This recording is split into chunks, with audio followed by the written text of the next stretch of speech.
The glaciers form the Great Lakes. To some of Michigan's modern history, you can learn all about it in Mount Pleasant. Yeah, upcoming tours at the Museum of Cultural and Natural History on CMU's campus begin with Michigan's what they call the prehistory era. Kaylee and Corey have a first look at what the tours entail in Mount Pleasant. Good morning, guys. Well, the next stop on our tour takes us to Michigan during the 17 and 1800s, and back here with Bill Pretzer, who's the museum director here at CMU. So tell us a little bit about the exhibit that we're looking at right now. This is a recreation of a trader's cabin, and their early contact between Native Americans and the Europeans who came obviously was based around the fur trade.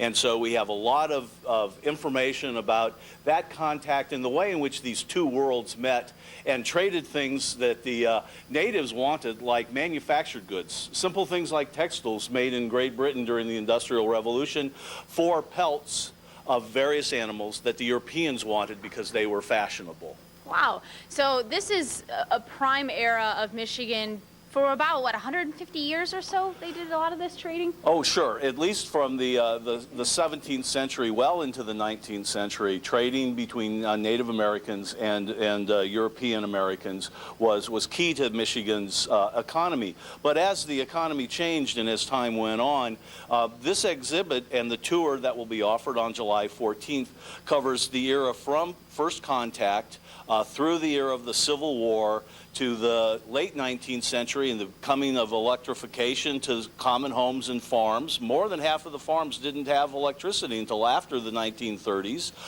And then the economy of the lumbering era, and finally agriculture, and then the changes that came about with the last Great Depression, the Depression of the 1930s, and the fact that during that era, members of the Civilian Conservation Corps planted almost 500 million new trees in the state of Michigan. Wow, wow. That's a lot of history to cover in a very short amount of time, but that's Tour Tuesdays are all about. Exactly, and we have some wonderful displays for people and some interactives for kids to get their hands on, and we think that this is a program that will serve a lot of children's and families' needs during the summer. Fantastic. All right, again, guys, that starts next Tuesday, July 7th, and then runs through the entire month. We'll be back here in just a little while with some more on Michigan's history.